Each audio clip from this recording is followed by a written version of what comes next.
Church of Scientology, okay? L. Ron Hubbard, what was he up to? What happened with L. Ron Hubbard? Who was he hanging around with?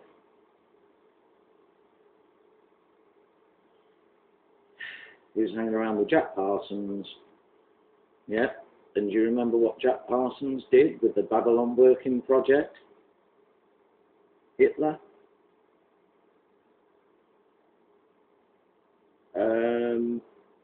I think you should look up the Babylon Working Project, find out who was involved, and you'll find out that your man, L. Ron Hubbard, was involved with all this sorcery.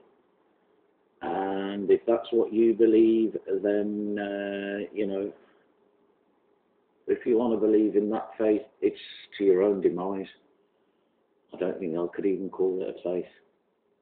Some cult or something. They use a lot of Freemasonry logo on the buildings. Should I call you out? Yeah.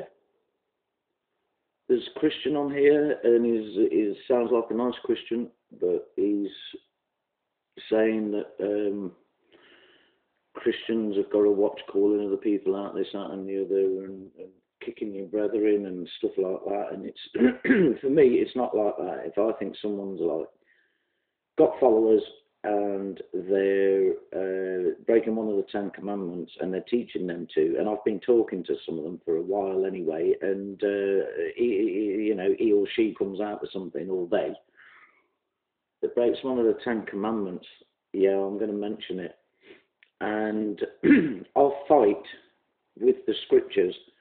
Yeah, I'll have those scriptures with me, and I'll just keep quoting at them until they actually realise that it is forbidden to do something. Yeah, and you know, I've had quite a lot of rude responses, and that don't bother me, because they can just carry on exposing themselves. If they don't want to cotton on to the reality and come to the Lord properly, then that's their business. But I'm trying to make the effort first.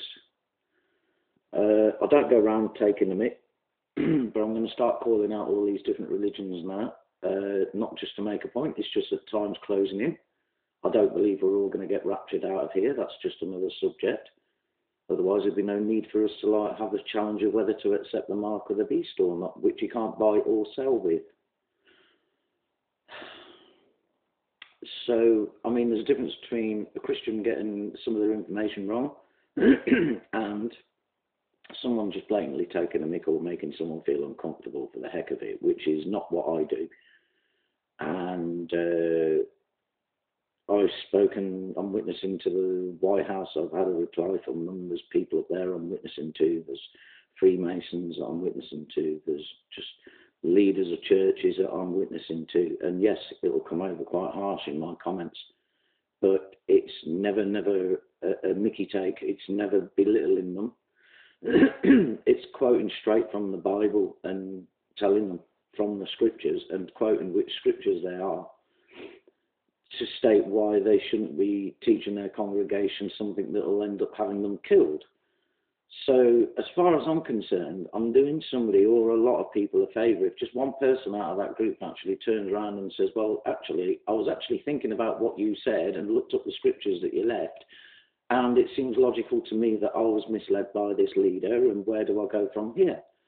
And I would say to them, you pray fervently, because this is between you and the Lord. It's not between any other religion to get in between you and the Lord, right? Because most of them, if not all, have been infiltrated by now. And I, you know, I would say fair play, you know, and, you know, your relationship in the Lord will strengthen.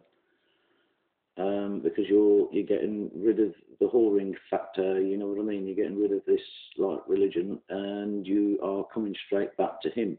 Yeah, the first love scenario, and I'll tell you something, it feels good. So yeah, I tried other religions, and they were just like, to me, they were just like the information was wrong, or I found out that certain pieces of information were wrong, but maybe I could hang around. Then I later found out that they were led by Freemasons, and their leader was a Mason, and someone else's leader was a Mason. A lot of them were, or are, and are. So basically, whether you guys call it calling somebody out, I mean, I'm not here for the scrap. I can handle it myself, but I'm not here for the scrap. And if I see somebody that's a Pied Piper, I will have to say something, and I will continue to do so, because it is my responsibility to make sure that some of these people, you know, that have an ear are not going to walk down the wrong path there. I don't think I've got the right path. I'm still getting it together in my own life, still trying to deny myself as I'm going along.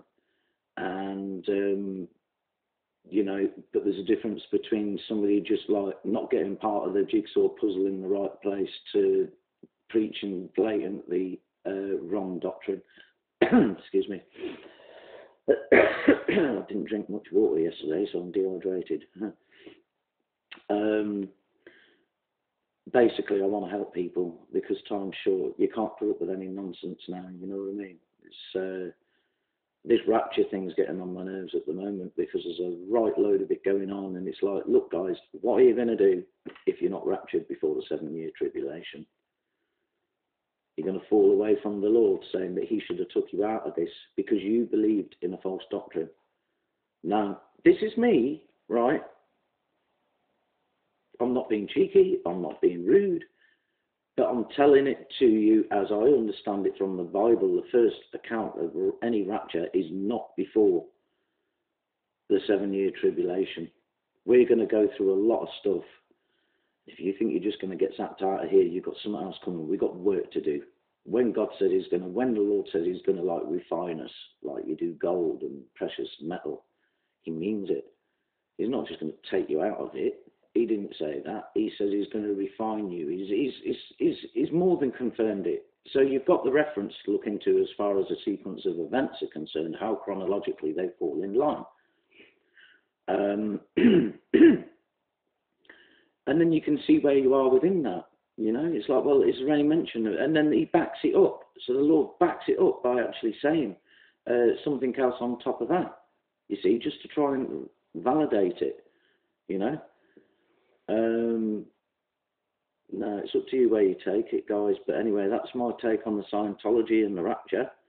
I'm not saying all Scientology is into the rapture. I don't know where they stand on that. But like, I'm calling the Scientology leader out, yeah, L. Ron Hubbard, because I know he was knocking around with these people that were into like high-level flipping black magic, etc. They were like heavily involved with the Jack Parsons Babylon working project. Just look it up. You'll find out what your little L. Ron Hubbard has been up to. He's been a naughty little boy. And you've got to get out of there. And not to mention all the extortionate prices they charge for things in that flipping faith, religion. Anyway, that's Scientology covered, and a bit of a rant about the rapture. And I think I'll probably touch on different subjects as I'm hitting different religions at the moment, you know, as to why I don't want to go near them. Do you know what I mean? But look up L. Ron Hubbard and the Babylon Working Project if you're not too busy being a pop star or buying these silly little things for extortionate prices. So, right, I shall leave you with that, and that's that subject covered. Ta-da for now.